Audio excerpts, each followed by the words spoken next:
On to a year other issues,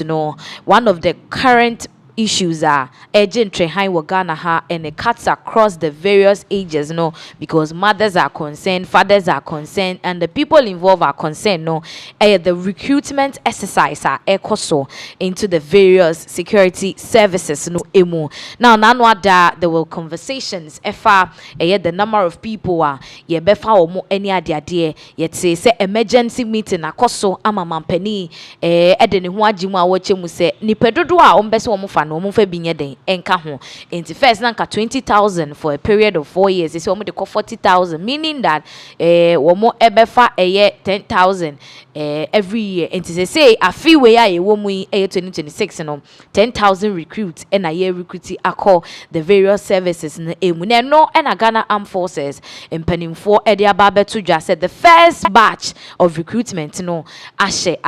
na womo press release and womo de ababe to screens there are two screens so edi amount until let's take our time and go through nsemo a free Ghana Armed Forces in Penimfo ho aba was issued by the Department of Public Relations General Headquarters Bema Camp Accra. Obasia was the first batch of Ghana Armed Forces recruits to commence training into recruiter womo pass the various stages from body selection to documentation to aptitude test to medicals womo eba be share womo training ase. Enti ensem ni mu a say the Ghana Armed Forces wishes to inform the public that it has completed the selection of 2,000 recruits, being the first in the series of 4 batches. Enti say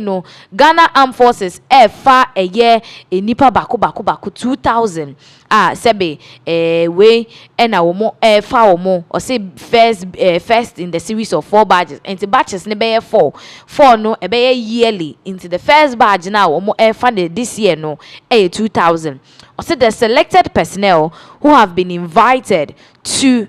report at their various selection centers across the 16 regions of the country for their appointment letters and prospectus on Wednesday, 18th March 2026 at 0900 hours into 9 a.m. Wasem NIA, which is today. Into omu passe no yafa omo no baby a wokɔ center ye de ma wo na wo se ene ukopie mu ewo ho na ukoje wo krata chese yafa wo ena afi nso prospectus a obehwe mu ede atoto niema a wo de ebekɔ training grounds ehonom. Enti eto aso say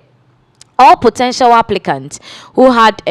curable medical issues at the medical stage are encouraged to seek medical attention, as they would be invited again for a review at a later date at no cost. Inti ebi mo ho a mo call medicals hu se bia boa ne se no ehihim kakra bia ye screws bi bomu ebe no eni echem se saafo ni nyina adiare bi nketinketi bi a wo call medical no ye hu ya omunnim se wo de kwayare sabia ye betimi aso ano e de ama wo no omo kire omo se omonko na omonko na yenhwe emomo mrepam no omesan e de date foforo beba wo mo beko amayahwe omo asebisika sembi anye den embemu. Also, meanwhile, selected potential recruits for the first batch include 18 personnel who got injured during the Elwak Stadium stampede last year.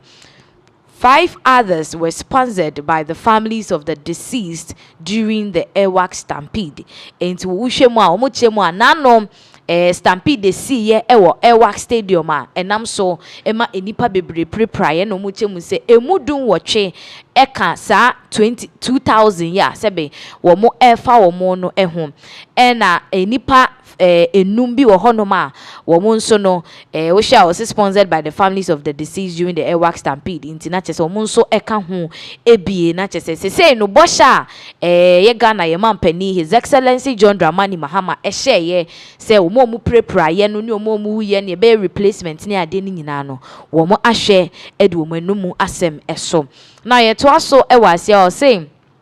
Ghana Armed Forces expresses its gratitude to all the 16 regional administrations for their immense support that enabled this year's exercise to be organized at the regional level in line with government's directive of sending recruitment to the doorstep of potential applicants into Umutrema. Yeman to dunsia ni nyina no yehu se afi recruit na omo ye no na bebia no station bi wo hono ma sebe na omo ebi ekoso wo ho enti mpanimfo eda no wo hono ma omutumi hwe ye ema recruitment exercise no ekoso no na omo ede aseda ema omo wose Ghana Armed Forces assures all remaining applicants to remain calm as it continues the selection for the remaining badges enti ebia yemfa o apply ye yemfa pass it out but yemfre wana se bibi omu chemu se adwebre o nya abotoye mu isan se ade no mugusu a omo ye ni in badges bit bad bit in kakra into way a first badge the next time no the next badge no so beto so you could be part of the next badge into the nya se ubenya abutre.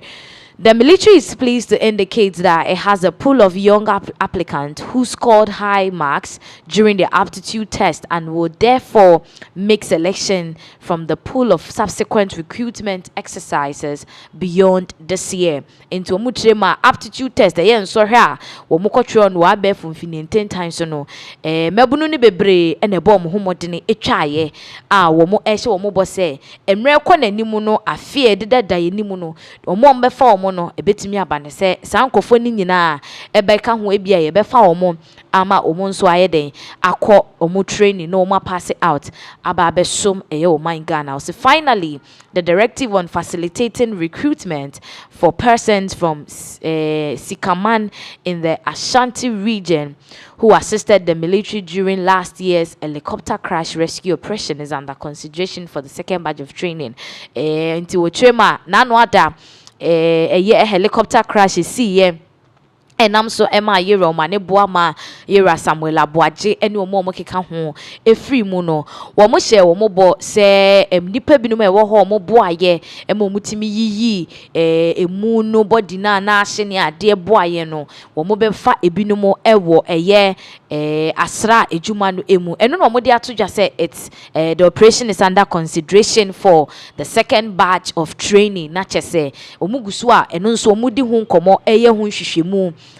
sebe afie da ye nimu no anase second batch for na ye befa omo no sankrofo no womo ebefa omo nso ede aka ho ama omo nso akotwe ni bi nti krata we efie Ghana Armed Forces ye Mame Veronica Ajo ahen wono na ye captain Ghana Navy nensa ehye ase nti me no ka say de na chese atadwe ye nuanom binumo ate denne ani nyina no ekowiewie se recruitment exercise no ekoso ede ama omo no omo de omanyo muti adidim ama 2000 a ye select ye no they happen to be part of it enche nei omo kwaje omo enkrata ya appointment letter na omo asanso akwaje eye womo prospectors on behwe so atotototo omo niema ebehia womo de beko eye training grounds onum stampede for no bosha mampani his excellency John Dramani Mahama ehye womo no wadi so pepepepepepe sankofo dun wotwe no yafa womo aka ho a sebi omo free mu no kra no so ye share bose womo busuafo bi no mo betimi aba be hyemu as replacement eno nso womo edi ho dwuma. Now finally wo share nkrata ni mu ano omo kasa about helicopter crashes see 7 months ago no eno nso emu nipa omo boaboaye e Sikaman e Ashanti region no omo nso second batch no ye befa omo enti we ni nsem asese abeto apono so efa helicopter recruitment exercise no into the various security services no emu. Now yen konsem foforo eso edea nano ada